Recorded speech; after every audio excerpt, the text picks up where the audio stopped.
بسم اللہ الرحمن الرحیم۔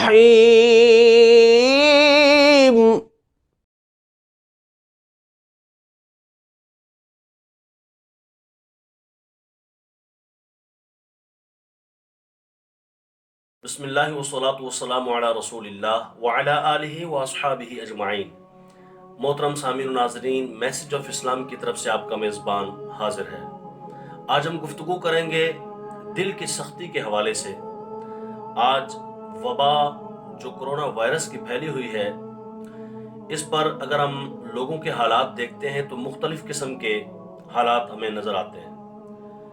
ایک تو قرآن پاک کی آیت ہے ثم قست قلوبکم من بعد ذلک فہی کالحجارہ، پھر اس کے بعد تمہارے دل سخت ہو گئے، گویا کہ پتھر کے جیسے ہو گئے، او اشد قسوہ، بلکہ اس سے بھی زیادہ سخت ہو گئے۔ وَإِنَّ مِنَ الْحِجَارَةِ لَمَا يَتَفَجَّرُ مِنْهُ الْأَنْهَارُ، کہ پتھروں میں سے بھی کچھ پتھر ایسے ہیں جن سے ندیاں بہ نکلتی ہیں۔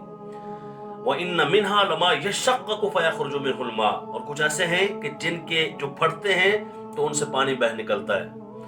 وَإِنَّ مِنْهَا لَمَا يَهْبِطُ مِنْ خَشْيَةِ اللَّهِ، اور کچھ وہ ہیں جو اللہ کے خوف سے گر پڑتے ہیں۔ وَمَا اللَّهُ بِغَافِلٍ عَمَّا تَعْمَلُونَ، اور اللہ فرماتا ہے جو تم کرتے ہو اللہ جانتا ہے۔ ہم جو آج کر رہے ہیں، آج دیکھیں کیا ہو رہا ہے۔ نمبر ایک، ذخیرہ اندوزی اپنے عروج پر ہے۔ اس وبا کے موسم میں جہاں چاہیے تھا کہ ہم لوگوں کو مفت سامان فراہم کرتے، لوگوں کو فری سامان مہیا کرتے، لوگوں کو کم قیمت پر سامان مہیا کرتے، ہم نے اس کو ذخیرہ کرنا شروع کر دیا کہ جب مہنگائی عروج پر ہوگی، جب سامان کہیں نہیں مل رہا ہوگا تو اس وقت ہم سے سامان لے کے جائیں گے تو ہم مہنگے داموں بیچیں گے۔ یہ حالت ہے آج وبا کے عالم میں ہمارے لوگوں کی۔ اللہ کہتا ہے سخت ہو گئے دل، کتنے سخت ہیں کہ پتھر سے پانی بہ نکلتا ہے، ان کی آنکھوں سے پانی خوف خدا سے نہیں بہا، ان کے دل میں خوف نہیں ہے، پتھر میں خوف ہے۔ وَإِنَّ مِنْهَا لَمَا يَهْبِطُ مِنْ خَشْيَةِ اللَّهِ، پتھر خوف سے گر پڑتے ہیں، ان کے دل اللہ کے سامنے نہیں جھکے، ان کے سر اللہ کے سامنے نہیں جھکے، انہیں اللہ کا خوف نہیں ہے، شرم خدا نہیں ہے، حیاء مصطفیٰ نہیں ہے کہ انہوں نے ذخیرہ اندوزی شروع کر دی۔ پھر آپ صرف ماسک لینے کے لیے بازار چلے جائیں تو وہی ماسک جو 5 روپے کا ملتا تھا، آج آپ کو وہ 20 روپے کا، 40 روپے کا، 60 روپے کا ملتا ہے۔ یہ کیا ہے؟ میں نے سبزی لی تو سبزی لیتے ہوئے پتہ چل گیا بھائی پیاز کتنے کا ہے، ٹماٹر کتنے کے ہیں، آلو کتنے کے ہیں۔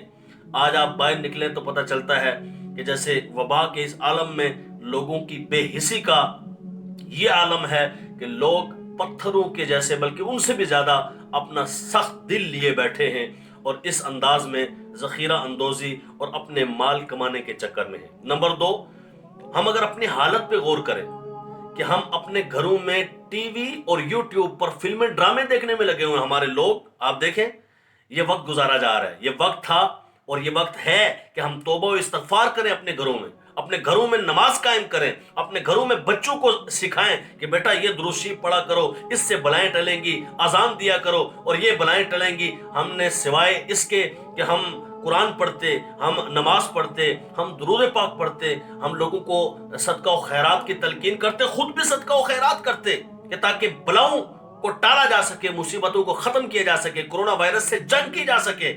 ہم نے گھروں میں بھی ماحول اسلامی نہیں رہنے دیا۔ یوٹیوب کے تھرو یا ٹی وی کے تھرو اکثر لوگوں سے ہم نے سنا ہے کہ ڈرامے اور فلمیں دیکھی جا رہی ہیں۔ کیوں؟ ثم قست قلوبکم من بعد ذلک، اس وبا کے آنے کے بعد تو زیادہ دل سخت ہو گئے۔ اللہ کرے ہمیں توبہ کی توفیق مل جائے، ہمارے دل نرم ہو جائیں اور ہم اللہ کا خوف دل میں ڈالنے والے، کرونا وائرس کے خوف سے ہم باہر نہیں نکلتے تو اللہ کے خوف کو دل میں جگہ دینی چاہیے کہ نہیں جگہ دینی چاہیے؟ اس کے خوف سے سرے نیاز جھکانا چاہیے کہ نہیں جھکانا چاہیے؟ اس کے سامنے سجدہ کرنا چاہیے کہ نہیں کرنا چاہیے؟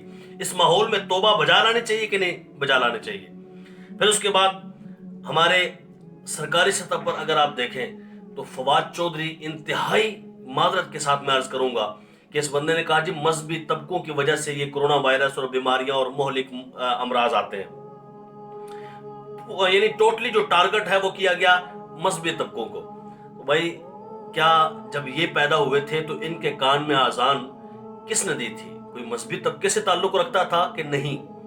جب ان کا نکاح ہوا تو کسی مذہبی طبقے سے تعلق رکھنے والے نے ان کا نکاح پڑھایا یا کسی اور نے پڑھایا؟ جب یہ مر جائیں گے تو جنازہ کون پڑھائے گا؟ آج تک مجھے سمجھ نہیں آئی کہ جن لوگوں کے پیچھے کھڑے ہو کے یہ کہتے ہیں پیچھے اس امام کے، پھر اسی امام کی تذلیل کرتے ہیں، پھر ان کی نمازیں بھی قائم رہتی ہیں، ان کی دین اسلام بھی قائم رہتے ہیں، اللہ تبارک و تعالیٰ شرم کی توفیق دے۔ ٹھیک کہا مفتی منیب الرحمان صاحب دامت برکاتہم العالیہ نے کہ یہ لوگ تو منہ لگانے کے لائق نہیں ہیں، ان کو نگاہوں سے گرا دینا چاہیے۔ بہرحال یہ ان کے دل چکے سخت ہو چکے ہیں نا، یہ بات کیوں کی انہوں نے کہ اس ماحول میں کہ جہاں یہ اچھی بات کرتے، منہ سے کوئی پھول نکلتے، لیکن پھول تب نکلتے جب اندر دل گارڈن ہوتا، دل کے اندر جو ہے وہ میل ہے، کچیل ہے، دل کے اندر گندگی ہے، تو زبان سے گندے لفظ نکلیں گے نا، پھول کیسے نکلیں گے، خوشبو کیسے آئے گی؟ اللہ کریم ہمیں خوشبو والا ماحول عطا فرمائے، اور اس ماحول میں جہاں دل نرم ہونے چاہیے اللہ کے خوف سے، وہاں دلوں کی سختی سے ہمیں اللہ بچائے۔ پھر آگے دیکھیں اہل نجد کی جو حرکتیں ہیں، جس طرح سے وہ یہ کہہ رہے ہیں، ہم نے پوسٹیں دیکھی، وہ پوسٹیں لگی ہوئی ہیں ان کی آئی ڈیز پہ کہ جی پتہ چلا کہ دیکھو وبا آئی تو مزارات بند ہو گئے، مزار والے کچھ نہیں کر سکتے، ولی کچھ نہیں کر سکتے۔ اللہ اکبر، اگر ولی کچھ نہیں کر سکتے تو کوئی اگر آپ سے یہ کہے کہ تم نے جو خانہ کعبہ بند کر دیا ہے، مسجد نبوی بند کر دیا، تو وہاں اللہ بھی کچھ نہیں کر سکتا، تو اس کا کیا جواب دیں گے آپ؟ کوئی تھوڑی سی بھی شرم ہوتی تو یہ بات کبھی نہ کرتے، لیکن اس طرح کی باتیں کر رہے ہیں۔ کوئی کہہ رہا ہے جی اذان نہ دو، توبہ توبہ اذان نہ دو، بدعت ہے، نماز بند کرا دی مسجد نبوی میں اور کہتے ہیں اذان نہ دو۔ کتنی بڑی ظلم اور زیادتی والی بات ہے۔ ثم قست قلوبکم من بعد ذلک فہی کالحجارہ، اللہ فرماتا ہے تمہارے دل اتنے سخت ہیں گویا پتھر ہیں۔ فرمایا پتھر بھی ندیاں اور پانی نکالتے ہیں، اللہ کے خوف سے گر پڑتے ہیں، لیکن تمہارے اندر اتنی غیرت اور اتنی حمیت نہیں ہے دین اسلام کی کہ اللہ کے خوف سے تمہاری آنکھوں سے آنسو بہہ نکلتے، اللہ کے خوف سے تم اللہ کی بارگاہ میں رجوع بجا لاتے اور اپنے ایمان و عقیدہ اور عمل کو درست کر لیتے۔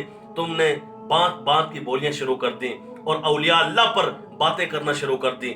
اللہ کریم ہمارے دلوں کو نرم فرمائے، اللہ کریم ہمارے دلوں کی سختی کو اور شقاوت کو، ہمارے دلوں کی گندگی کو، زنگ کو اتارے اور اپنی بارگاہ کا سچا مانگت بنائے، مصطفیٰ جان رحمت صلی اللہ علیہ وآلہ وسلم کی بارگاہ کا سچا غلام بنائے، اور حضور صلی اللہ علیہ وآلہ وسلم پر درود پاک پڑھنے کی اور آذان کہنے کی توفیق عطا فرمائے۔